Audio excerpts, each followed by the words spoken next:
क्यों मिलना चाहते हैं। और तभी सुभाष चंद्र बोस मुस्कुरा के आगे बढ़े, बोले नमस्कार, मैं सुभाष चंद्र बोस भारत से आया हूं। मैं आपका बहुत धन्यवाद करना चाहता हूं हिटलर कि आपने मुझसे मिलने का मुझे ये अवसर दिया। हिटलर हैरान, क्या पहचान गया ये? अब बिल्कुल ठीक पहचाना। पूछा कि भाई तुमने मुझे पहचाना कैसे? सारी बात छोड़, पहले ये बताओ पहचाना कैसे? आज तक दुनिया में कोई पहचान नहीं पाया। मेरे यही सारे कॉपी जो मेरे हिटलर के होते हैं, ये दुनिया भर में घूमाते हैं, सारे काम कराते हैं, तुमने पहचान लिया। तो तभी सुभाष चंद्र बोस बोले कि भाई मैं आपसे मदद मांगने आया था, मैं आपके चौखट पर आया हूं, और आपका स्वभाव थोड़ा गर्वात्मक होना चाहिए, थोड़ा गर्व वाला होना चाहिए। और आप आके पहले हाथ बढ़ा देते थे कि मैं हिटलर हूं, बताइए। तो मैं उसी से समझ गया कि हिटलर के पास एक किसी पराधीन देश से, भारत जो कि परतंत्र है, वहां से कोई मदद मांगने आया। तो आपके चेहरे में वो गर्व नहीं दिख रहा था, तो आपके जो कॉपी थे वो राइट बिहेवियर नहीं डिस्प्ले कर रहे। और हिटलर की बुद्धि चकरा गई, बोला ऐसा इंटेलिजेंट आदमी कभी नहीं देखा, इसको क्या बोलते हैं एक्यूरेट जजमेंट। और इसके बाद इस मुलाकात से हिटलर इतना प्रभावित हुआ कि जो युद्ध बंदी इन्होंने बना रखे थे, युद्ध बंदी जो 4000 इन्होंने अंग्रेजों से जीते थे, उनको उन्होंने फ्री कर दिया और वो वहां से आजाद हिंद फौज में ज्वाइन किए नेताजी सुभाष चंद्र बोस के साथ में। हिटलर ने इनको हेल्प करी और इन्हें कहा कि देखो अगर आप आगे बढ़ना चाहते हो, जीतना चाहते हो, भारत जर्मनी से बहुत दूर है और जापान एक्सेस पावर है, हम लोग के साथ की पावर है। मैं जापान में बात करवा देता हूं, आपकी कुछ सिस्टम्स तय करते हैं कि मैं आपको जापान भेजता हूं यहां से, और वहां से आप टीम बनाई, क्योंकि जापान आपकी मदद करेगा, जापान हम लोग के साथ का है और जापान भी अंग्रेजों के खिलाफ है। तो ये बड़ा मुस्कुराया, इनको बहुत अच्छा लगा। तो हिटलर ने इनके लिए बहुत अच्छा अरेंजमेंट किया।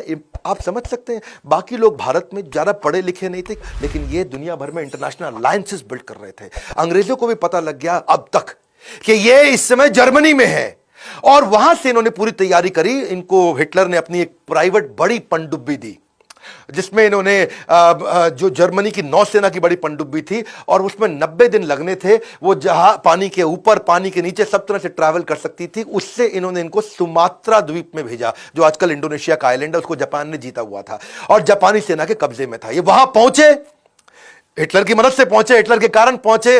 इमेजिन, हिटलर को भी इंफ्लुएंस कर पाए। सुमात्रा से फिर ये, जो कि जापानीज आइलैंड है, अभी इंडोनेशिया के पास है, वहां से प्लेन से टोक्यो पहुंचे। और वहां पहुंचने के बाद ये जानते थे कि जापान एशिया के अंदर अपना वर्चस्व के लिए लड़ाई कर रहा है।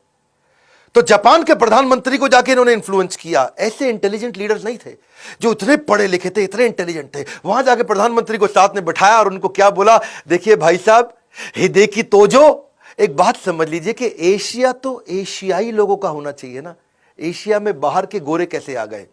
वो बड़ा मुस्कुराए, क्या जबरदस्त आदमी है, बात तो ठीक कह रहा भाई, एशिया तो एशियाई का होना चाहिए। तो हिदेकी को ये बात अच्छी लगी। फिर उन्होंने कहा कि भाई आपके भगवान बुद्ध है और हमारे यहां भी तो भगवान बुद्ध ही हैं, हमारे लिए कितने पूजनीय है, उस लिहाज से तो हम भाई भाई हो गए। और वो बड़ा इंप्रेस हुए जापानी प्रधानमंत्री। उन्होंने जाके पार्लियामेंट में अनाउंस कर दिया कि हम सुभाष चंद्र बोस को पूरी मदद करने को तैयार है। भारत की आजादी की लड़ाई में जापान उनके साथ में। सुभाष चंद्र बोस जानते थे कि इनका इस समय सिंगापुर के साथ झगड़ा चल रहा है, सिंगापुर में अटैक कर रहे हैं। और सुभाष चंद्र बोस को मालूम था कि अंग्रेजों की सेना सिंगापुर में थी, वहां 85,000 ब्रिटिश सैनिक थे, जिसमें से 45,000 तो इंडियन थे। तो इन्होंने पहले से एक योजना बना रखी थी, जिसमें जापानीज को ये मैसेज दे रहे थे कि जब तुम सिंगापुर में बम गिराओगे, वहां पर्चे फेंक दो, हर बम के साथ पर्चे फेंको ऊपर हवाई जहाज से, और हर पर्चे में लिखो, हिंदी में भी, तमिल में भी, अंग्रेजी में भी, कि तुम भारतीय कब तक अंग्रेजों का गुलाम बन के उनके साथ लड़ते रहोगे, तुम भारतीय कब तक अंग्रेजों का गुलाम। अब वहां पर जितने भी सिंगापुर में सैनिक थे जो भारतीय, वो पर्चा पढ़ लेते थे और वहां पे अंदर विद्रोह चालू हो गया। इनकी रणनीति सुभाष चंद्र बोस की, प्रधानमंत्री जापान के साथ में मिलकर काम आई। अटैक की रणनीति, इनको वहां सफलता मिली। और अब इमेजिन करिए, जापानीज प्राइम मिनिस्टर तक को इन्फ्लुएंस कर दिया, उनको तक एक योजना समझा दी सिंगापुर पर अटैक करके। सिंगापुर अपना, अब सिंगापुर जापान का हो गया था। अब जैसे ही वो उनका हुआ, प्रधानमंत्री भी इनसे खुश थे। तो वहां जो 45,000 ब्रिटिश आर्मी के अंदर इंडियन सैनिक थे, उनको जापानीज ने इनको वापस कर दिया, सुभाष चंद्र बोस को, और वहां से तैयार हुई पूरी आर्मी। रास बिहारी बोस जो वहीं पे इंडियन लोगों को तैयार किया करते थे, उनके माध्यम से नेताजी सुभाष चंद्र बोस को सौंप दिया गया, और अब तैयार हो गई आजाद हिंद फौज।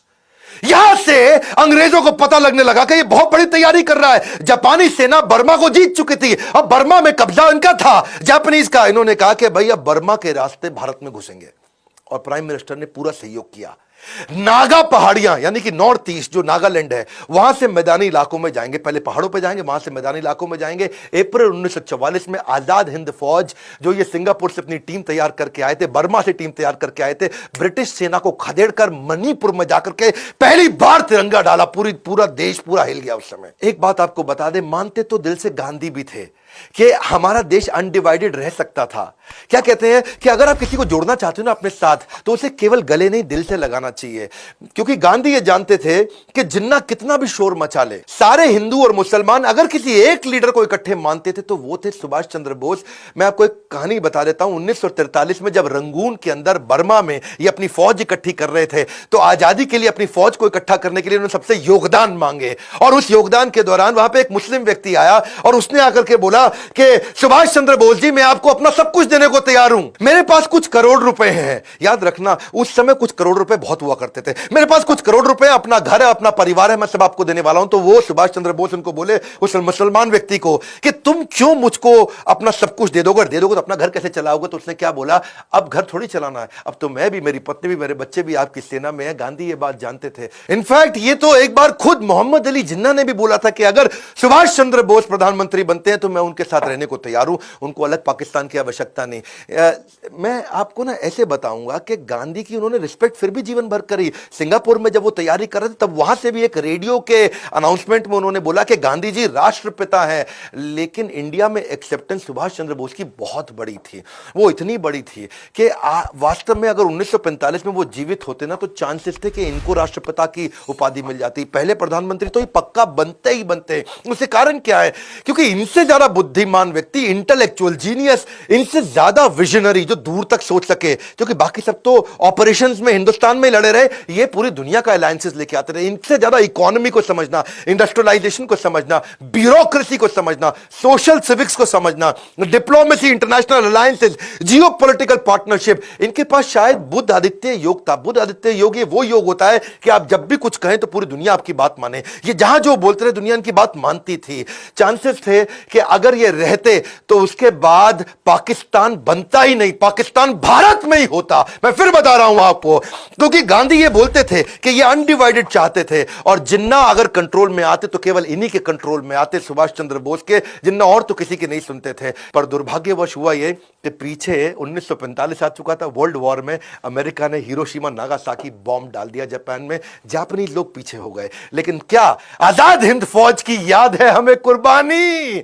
भले ही इतिहासकारों ने नहीं लिखी इनकी कहानी, जितना कर सकते थे उससे बहुत ज्यादा सपोर्ट किया जापान ने, पर अब उसने सारा सपोर्ट वापस खींच लिया क्योंकि संभव था ही नहीं। नेताजी सुभाष चंद्र बोस, इन्होंने पहले ऐसे व्यक्ति थे जिन्होंने महिलाओं की भी ब्रिगेड बनाई। झांसी की रानी लक्ष्मीबाई के नाम पे वो ब्रिगेड तैयार करी थी। अब इन्होंने नॉर्थ ईस्ट से सारी की सारी अपनी टीम को थोड़ा वापस बुलाया, क्योंकि पीछे से हमारे को आर्म्स, एम्युनिशन, खाना, वो सारी सप्लाई रुक गई थी। अब सुभाष चंद्र बोस जी इस समय ऑल्टरनेट प्लान को बिल्ड कर रहे थे। तो इन्होंने क्या सोचा, वियतनाम जापान के पास ही था, तो ये वहां से फ्लाइट लेकर के मॉस्को जाना चाहते थे।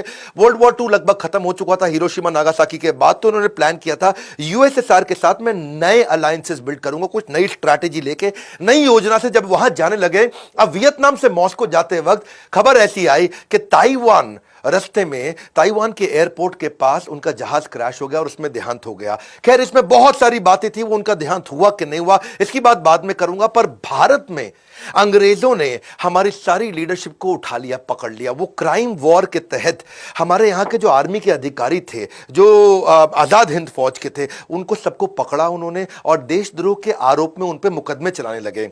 यहां